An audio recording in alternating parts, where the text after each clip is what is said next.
नमस्कार, मैं शंभू कुमार सिंह और आप देख रहे हैं नेशनल दस्तक। क्या मेरी आवाज आपको मिल रही है? अपनी अगर आवाज मिल रही है तो पहली प्रतिक्रिया जरूर दे कि क्या मेरी आवाज मिल रही है। और आज बात स्वामी प्रसाद मौर्य की। आप सोचिए, इस देश में सवर्णों के लिए कितना आसान है राजनीति बदलना, नेता बदलना। जितिन प्रसाद यूपी में ब्राह्मण नेता है, वो कांग्रेस में बाप दादा उनके रहे। वो जब बीजेपी में गए तो लोगों ने कहा कि इससे ब्राह्मण समाज बीजेपी से और मजबूती से जुड़ जाएगा। लेकिन तमाम प्रोग्रेसिव लोग स्वामी प्रसाद मौर्य को क्या कह रहे हैं? दल बदलू। आप सोचिए, मीडिया क्या कह रही है? दल बदलू। स्वामी प्रसाद मौर्य की पूरी नैरेसिंग जो है वो मान्यवर कांशीराम साहब के साथ हुई है। बहुजन नेता हैं, बुद्धिस्ट हैं, मौर्य हैं, और सोचिए किस तरह से उनको दल बदलू कहा जा रहा है।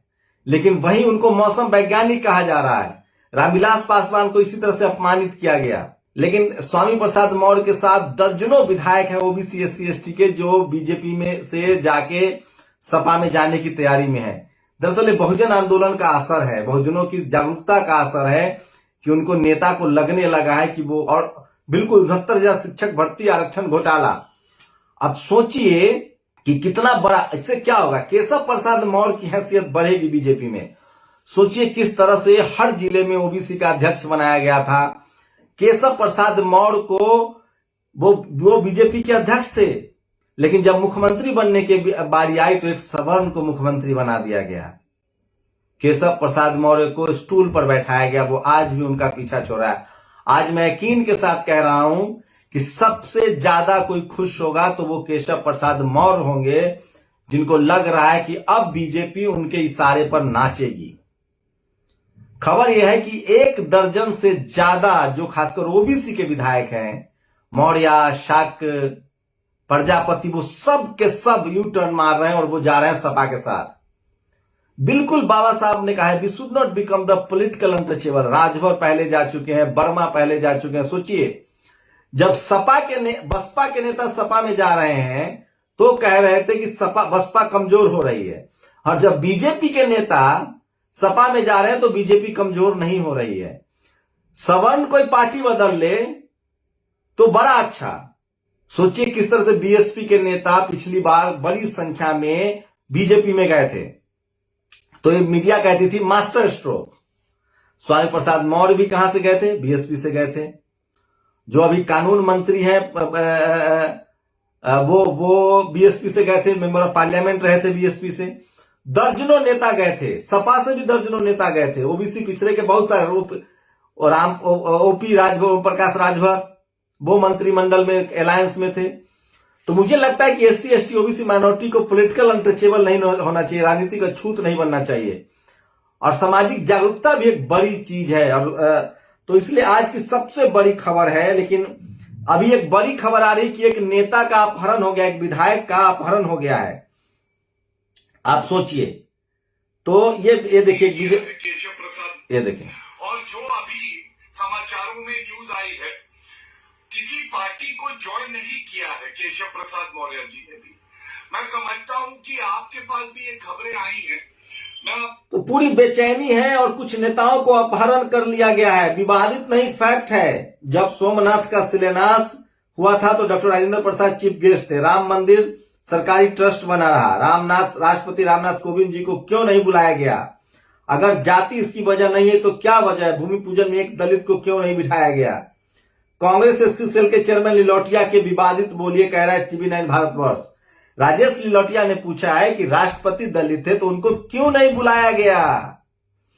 ये खबर बताऊंगा। और दूसरी सबसे बड़ी खबर बता जा रहा हूं, अंजना ओम कश्यप को जिस तरह से अखिलेश यादव ने ईमानदार ईमानदार ईमानदार कहा, सपा ने तय किया है कि उनके प्रवक्ता नहीं जाएंगे आज तक के चैनल पर। अगर इस देश के तमाम एससी एसटी ओबीसी माइनॉरिटी के नेता ने एक सुर में कह दिया कि हम टेलीविजन चैनल पर नहीं जाएंगे, तो यकीन मानिए सोशल मीडिया मजबूत होगा और ये टीआरपी, इसकी रेटिंग धड़ाम से नीचे जाएगी। इस देश के 90% जो आबादी है वो टीवी इसलिए देखती है क्योंकि उसके नेता उस पर जाते हैं।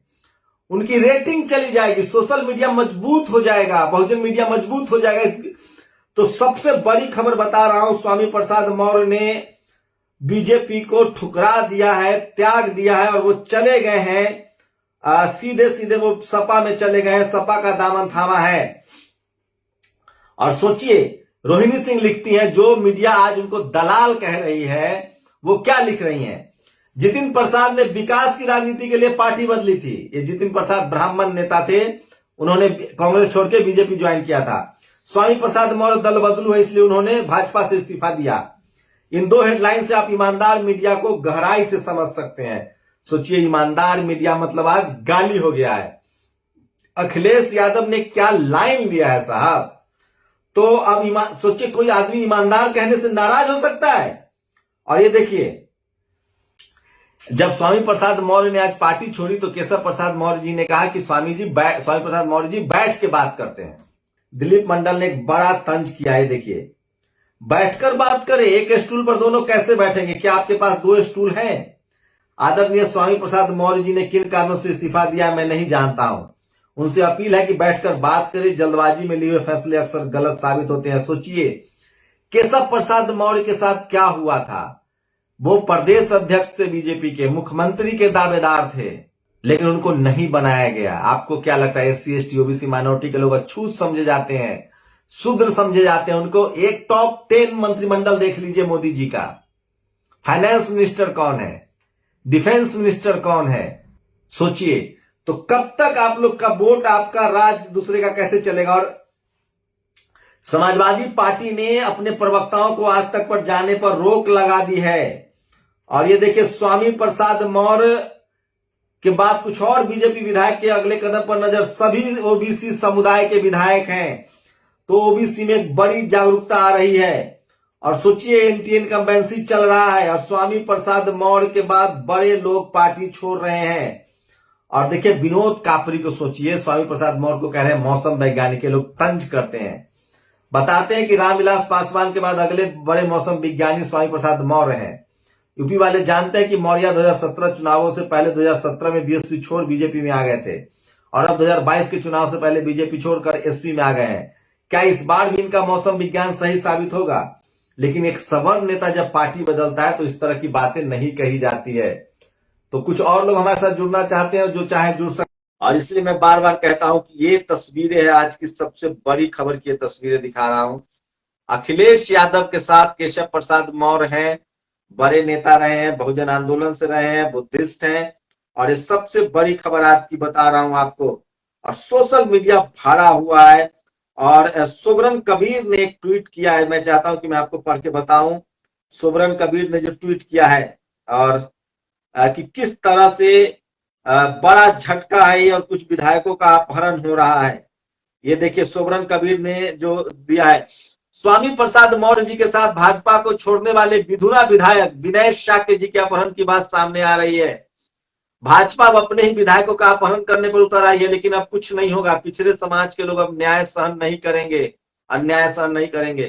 पिछड़ों का इनकलाब होगा, 22 में बदलाव होगा। योगी के मंत्री स्वामी प्रसाद मौर्य सपा में शामिल, 3 विधायकों का बीजेपी से इस्तीफा, चौथे में विनय शाक्य का नाम। बेटी बोली पिता का किडनैप हुआ। तो ये बड़ी खबर मैं आपको बता रहा हूं, किस तरह से इन लोगों को बगावत शुरू हो गई है। और यूपी में लगभग सब कुछ साफ है, लेकिन मीडिया जो है वो लगातार बीजेपी के साथ बनी हुई है। मीडिया जो है वो लगातार बीजेपी के साथ बनी हुई है। उसको लेकर आप लोग की क्या प्रतिक्रिया को जरूर बताइएगा। कुछ लोगों को मैं जोड़ने की भी कोशिश कर रहा हूं कि वो मेरे साथ चाहे तो जुड़ सकते हैं, अपनी प्रतिक्रिया भी दे सकते हैं। तो स्वामी प्रसाद मौर्य जो है, उन्होंने सपा का दामन थाम लिया है, बीजेपी को छोड़ दिया है। बड़ा डेंट है बीजेपी के लिए। इससे साफ है कि शेड्यूल कास्ट पहले नाराज है, मुसलमान उनके साथ नहीं है। पिछड़ी जाति के लोग भी अब धार्मिक एजेंडे से निकल रहे हैं। उनको लग रहा है, जिस तरह से टीचरों की बहाली में भ्रष्टाचार हुआ, 6 महीना से छात्र प्रदर्शन कर रहे थे, SC ST OBC माइनॉरिटी के छात्र, किस तरह से उन पर डंडे चलाए गए, उनकी बातें नहीं सुनी गई। और जिस तरह से जातिवाद का सीधा सीधा आरोप लगाए हुई जी की सरकार पर, जिस तरह से जातिवाद का खुला खुल्लम खेल हुआ, जिस तरह से जीबी पंत में ओबीसी के लोग की पोस्टिंग नहीं हुई। लेकिन सबसे बड़ा सवाल है कि क्या अब भी बीजेपी केशव प्रसाद मौर्य को सीएम कैंडिडेट घोषित करेगी? मुझे लगता है ऐसा संभव नहीं है। क्या केशव प्रसाद मौर्य के लिए भी मौका है या अगला सीएम भी योगी ही होंगे? दबाव तो बढ़ गया होगा पार्टी पर। दरअसल किसी भी कीमत पर अमित शाह और मोदी योगी को निपटाना चाहते हैं। देखते हैं, यूपी में सब कुछ है, लेकिन अखिलेश के लिए वॉक ओवर मिल रहा है। मुझे लगता है कि एससी एसटी ओबीसी माइनॉरिटी का एक बड़ा हुजूम उनके साथ है और आने वाले समय में देखिए क्या होता है। लेकिन अखिलेश यादव लीड लेते दिख रहे हैं। मीडिया से वो जिस तरह से बात कर रहे हैं, जिस अंदाज में बात कर रहे हैं, वो भी काबिले तारीफ है। और मीडिया को जिस तरह से उन्होंने आज तक को कल बेनकाब किया, जिस तरह से अंजना ओम कश्यप को उन्होंने बेनकाब किया, अब उन्होंने कहा है कि वो उनके प्रवक्ता किसी भी कीमत पर नहीं जाएंगे। तो यूपी चुनाव में बड़ी खबर है। वहीं बीएसपी के लिए पंजाब से बड़ी खबर है। अकालियों के साथ गठबंधन है और शानदार तरीके से बीएसपी जो है वो चुनाव लड़ रही है। अभी बीएसपी सुप्रीमो मायावती जी का एक प्रेस कॉन्फ्रेंस हुई थी और उन्होंने उस पर को लेकर एक बात कही है कि हो सकता है कि पंजाब में उनकी पार्टी शानदार परफॉर्मेंस करेगी। तो बीएसपी पंजाब में शानदार परफॉर्मेंस कर रही है, लेकिन पिछड़ों की संख्या जो है, पिछड़े समाज के जो लोग हैं, जिस तरह से पिछड़े लाएंगे इनकलाब, 2022 में होगा बदलाव। तो यूपी चुनाव एकदम से, लेकिन टीवी अखबार जो है वो लगातार बना हुआ है बीजेपी के साथ। तो आप लोग की क्या प्रतिक्रिया है? क्या अभी भी टीवी अखबार का असर है या लोगों को लगभग लग गया है कि टीवी अखबार बीजेपी के लिए प्रचार करती है? आप लोग की क्या प्रतिक्रिया? सोशल मीडिया ने लोगों को बहुत ज्यादा बदला है। बहुत सारे ऐसे लोग हैं जो किसी भी पत्रकार से ज्यादा फेमस है, डिजिटल मीडिया पर वो लगातार लिख भी रहे हैं। इसलिए मैं बार बार कह रहा हूं कि सोशल मीडिया ही बहुजन मीडिया है, सोशल मीडिया ही सच्चा मीडिया है। तो सबसे बड़ी खबर है, लगभग आधा दर्जन विधायकों के साथ स्वामी प्रसाद मौर्य, उन्होंने एक बयान में कहा है कि मुझे पूरे 5 साल तक दरकिनार रखा गया। चुनाव से पहले सोचिए उदित राज जी के साथ क्या हुआ था। तो जो बहुजन लीडरशिप वाली पार्टियां, उसी से बहुजनों का भला है। जो सवर्ण लीडरशिप वाली पार्टियां हैं उसमें एससी एसटी ओबीसी माइनॉरिटी के लिए बहुत कुछ नहीं रहता है।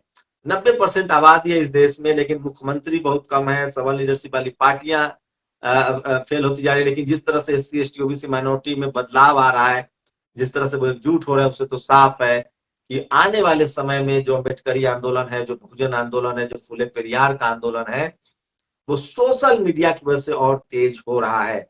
एससी एसटी ओबीसी माइनॉरिटी के पत्रकारों को सामने आना चाहिए, बात करनी चाहिए, रिपोर्टिंग करनी चाहिए। आपको पूरी बातचीत मेरा ये वीडियो कैसा लगा? अगर आपको पसंद आया तो इसे शेयर कीजिए, लोगों तक पहुंचाइए। मैं फिर कह रहा हूं कि इस देश के 90% आबादी के पास अपना अखबार और टीवी नहीं है। उनके पास एक सोशल मीडिया का ही सहारा है।